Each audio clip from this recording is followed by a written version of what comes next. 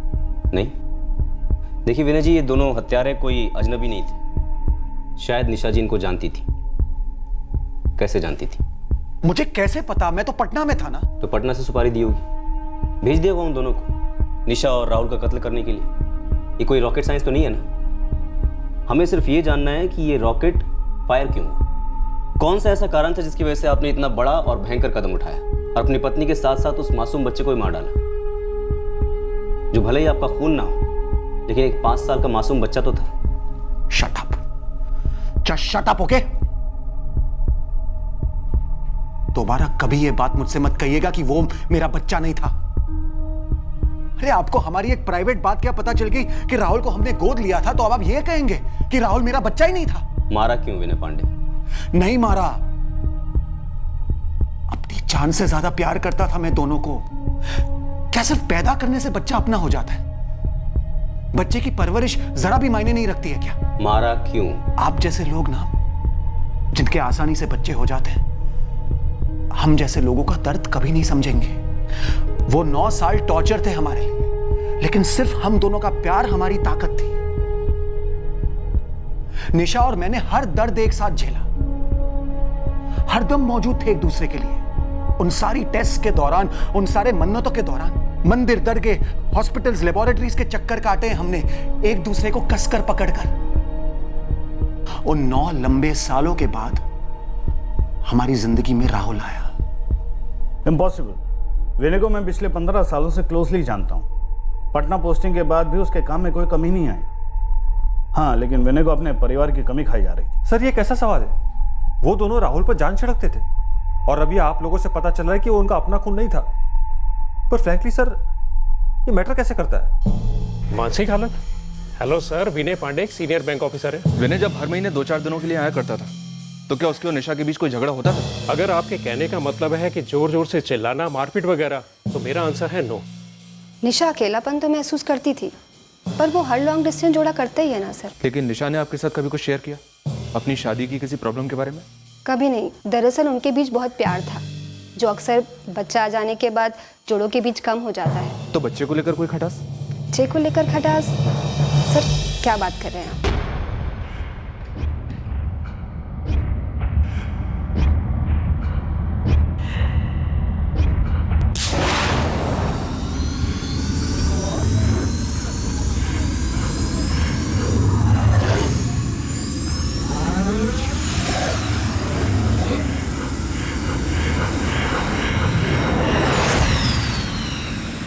Sir, इन दोनों पर अभी तक खबरियों से कोई भी इनपुट नहीं आया है।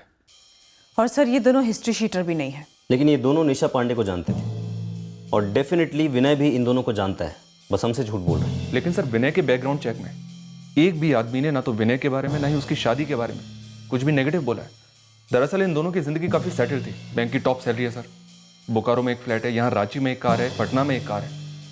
मतलब अगर ऐसे ऊपर से देखने जाएं तो इस परिवार में काफी खुशहाली दिखती है सर। और सर, मैंने इस विनय और निशा के फोन रिकॉर्ड्स को 10 बार खंगाला। किसी भी तरह के अफेयर शफेयर की कोई बू भी नहीं आई, ना ही पति की और ना ही पत्नी की। तो फिर क्या है? ऐसा कौन सा एंगल है जो हमसे मिस हो रहा है? निशा की बॉडी पर गहने इंटैक्ट, कबर्ड में से कोई सामान चोरी नहीं हुआ, बस माँ और बेटे का गला काटा है। लेकिन उसके पहले दोनों हत्यारों ने पानी पिया, जो कि बिल्कुल भी पेशेवर नहीं है। अगर होते तो ए मोडस ऑपरेंडी कुछ अलग होती, और बी घर का सारा कीमती सामान चुरा कर ले जाते ताकि हमें लगे कि ये केस रॉबरी का मर्डर का है। और मोस्ट इम्पॉर्टेंटली निशा उन दोनों को जानती थी, वरना वो घर का दरवाज़ा खोलकर उन्हें घर में बिठाकर पानी क्यों पिलाती। राहुल, पापा ने क्या कहा था? ये हेलीकॉप्टर गार्डन में चलाने के लिए है, घर पर नहीं। अगर क्रैश हो गया तो दूसरा नहीं मिलेगा।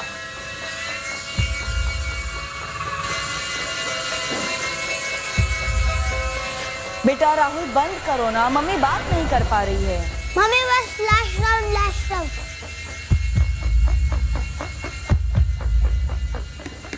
निशा को कोई आइडिया नहीं होगा कि उस पर अटैक होने वाला है, और अब बच्चा तो खैर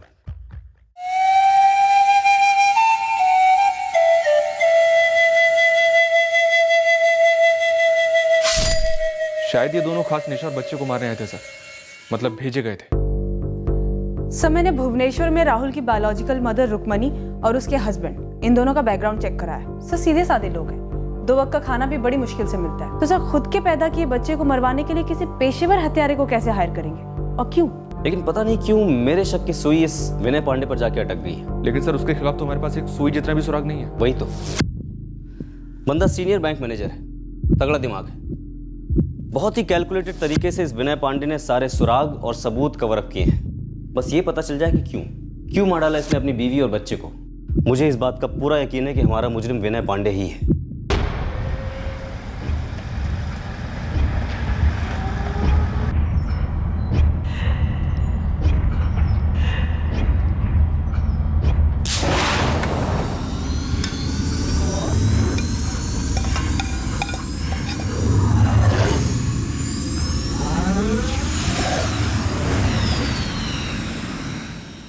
ये अकेलापन मुझे अकेला ही नहीं छोड़ता है निशा। दिन तो जैसे वैसे काम में कट जाता है, लेकिन शाम होते ही कुरेदने लगता है मुझे, और रातों को मेरा गला घोंटता है। कुछ भी खाना गले के नीचे उतरता ही नहीं है। जिंदा रहने के लिए नूडल्स बना लेता हूँ। जरा दूर का सोचो, यहाँ रांची में राहुल के लिए सब कुछ सही है, स्कूल, उसके दोस्त, हमारा मोहल्ला। लेकिन हमारा क्या? हमारा क्या विनय? हमने 9 साल हर 1 मिनट साथ गुजारा है। काश वो वक्त वापस आता जब तुम मेरे लिए भी वक्त निकालती थी। अब हम पेरेंट्स हो गए हैं, हमारे रोल्स चेंज हो गए हैं। ये पेरेंट्स होते ही एक कपल के बीच सब कुछ क्यों खत्म हो जाता है? आपसे किसने कह दिया कि हमारे बीच कुछ नहीं रहा? ये हमारा प्यार ही तो है जो हम राहुल में इन्वेस्ट कर रहे हैं। मुझे लगता है कि हमने गलत इन्वेस्टमेंट की है। क्या? लगता है इस बच्चे ने हम दोनों को दूर कर दिया है। राहुल ना होता तो तुम मेरे पास होती। विनय, राहुल नहीं आता अगर जिंदगी में तो वो दुख और वो दर्द हमारे प्यार पर हावी हो जाता एक दिन। सच तो यह है कि तुम राहुल में इतना खो चुकी हो कि तुम्हें याद नहीं आता हम पहले एक साथ कितना वक्त बिताते थे। ऊपर से मैं इतना कमा रहा हूँ, इन्वेस्ट कर रहा हूँ, पर जिंदगी से 0 रिटर्न आ रहा है। नेगेटिव में जा रहा है सब कुछ। नेगेटिव आपकी सोच होती जा रही है। विनय, आप ये क्यों नहीं सोचते कि आप जो कमा रहे हैं, जो इन्वेस्ट कर रहे हैं, वो सब हमारे लिए ही है ना? खुद के लिए, मेरे लिए, राहुल के लिए है, जो हमारा है ही नहीं। हेलो विनय, आपको ऐसा नहीं कहना चाहिए था। क्यों? ना बोलने से सच बदलेगा क्या? ना बोलने से मेरा अकेलापन, मेरा दर्द कम होगा क्या? विनय, हम जो सोचते हैं वही कहते हैं, जो कहते हैं वही करते हैं, और जो करते हैं वो हम हो जाते हैं। और इस वक्त मुझे आपकी सोच में स्वार्थ नजर आ रहा है। इतने सेल्फिश कब से हो गए आप? विनय प्लीज, आप इस तरह मुझ पर प्रेशर मत डाला कीजिए। और ये अकेलापन मुझ पर जो प्रेशर डाल रहा है उसका क्या? टैकल करिए उसे, अपने आप को बिजी रखना सीखिए। लेकिन मैं पटना नहीं आ रही हूँ। क्योंकि मैं पटना में हूँ? क्योंकि बहुत जल्द आप पटना में नहीं रहोगे विनय। हर 2 साल में आप अलग अलग शहरों में रहते हो। राहुल की स्टेबिलिटी सबसे इंपॉर्टेंट है इस वक्त। राहुल का सब कुछ इंपॉर्टेंट था, है और रहेगा। मैं तो हुई नहीं ना। राहुल के साथ कंपटीशन कर रहे हैं आप, अपने ही बेटे के साथ। क्या हो गया है आपको? मुझे नहीं पता क्या हो गया है मुझे, पर मुझे पता है तुम्हें क्या हो गया है। तुम एक दोस्त, एक प्रेमी, एक पत्नी थी कभी, अब सिर्फ मां हो, वो भी ऐसे बच्चे की जो।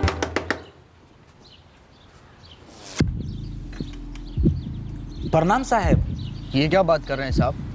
खुद का बीवी और बच्चे को। सब ठीक तो है ना साहब? क्या ठीक है क्या नहीं ये जानना तुम्हारा काम नहीं है। 4 लाख दे रहा हूँ, मेरा काम हो जाना चाहिए। कहाँ करना है साहब, कब करना है? रांची, एड्रेस दे रहा हूँ। लेकिन तुम दोनों मुझे एक बार भी फ़ोन नहीं करोगे, ना ही मैं तुम्हें फ़ोन करूँगा। ये रहे आधे पैसे, बाकी काम हो जाने के बाद यहीं पे तैयार रखूँगा।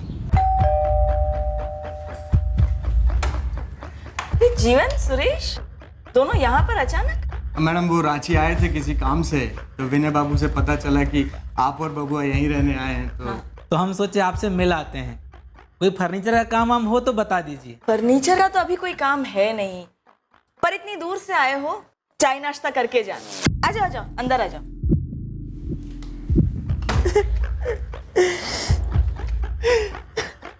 तेरा तो दरवाजा खुला छोड़ा था तुमने?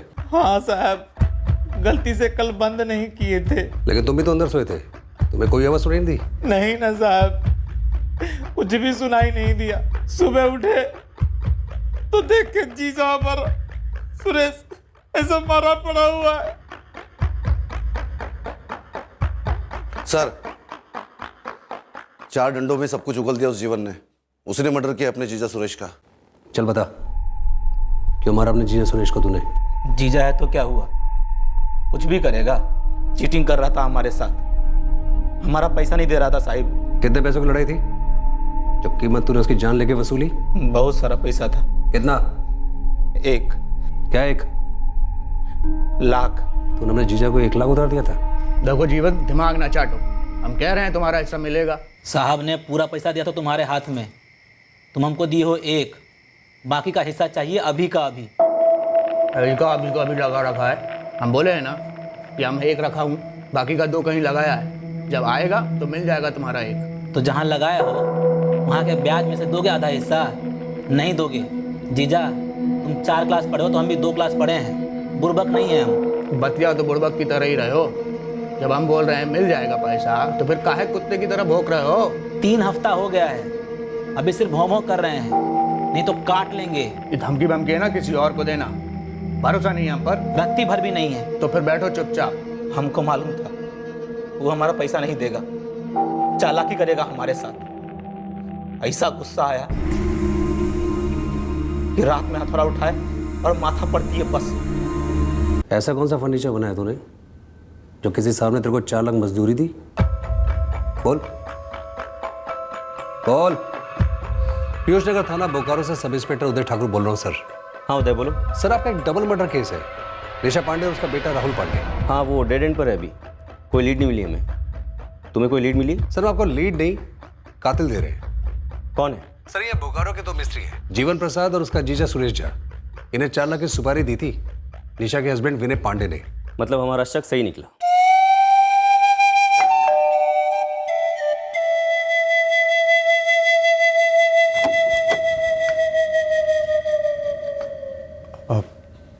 जी, कुछ पता चला? बिल्कुल पता चला विनय जी, लेकिन दोनों में से सिर्फ एक पकड़ा गया है। जीवन प्रसाद ने सुरेश झा का मर्डर कर दिया 4 लाख के बंटवारे के लिए।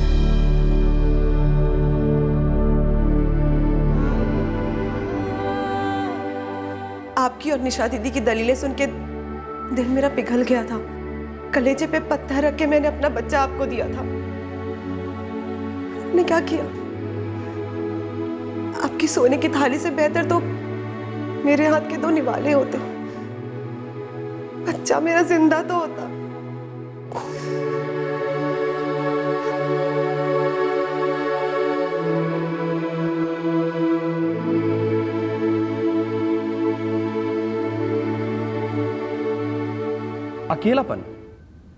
अकेलापन भी कोई मोटिव होता है मर्डर का? उसे लगा कि गोद लिया हुआ बच्चा उसके और उसकी पत्नी के बीच आ रहा है। आर यू श्योर कोई और कारण नहीं था? इस विनय पांडे का कोई अफेयर, कोई दूसरी औरत? नो, कोई अफेयर नहीं था, कोई दूसरा कारण नहीं था। कत्ल प्लान करते वक्त तो ये आदमी डिप्रेशन और अकेलेपन का शिकार था, लेकिन पकड़े जाने के बाद उसे अपने किए पर पछतावा था। क्रिमिनल दिमाग भले ही प्लानिंग अद्भुत करता हो, लेकिन जुर्म के इमोशनल नतीजों के बारे में वो सोचता नहीं, या फिर शायद सोचने की ताकत ही खो देता है। अब इस विनय पांडे को ही ले लीजिए, लगभग परफेक्ट क्राइम कर गया था बंदा, लेकिन जिस अकेलेपन को दूर करने के लिए उसने एक नहीं बल्कि 2 मर्डर्स किए, क्या वो दूर हुआ? नहीं। क्या पछतावे से वो कभी कम होगा? कभी नहीं।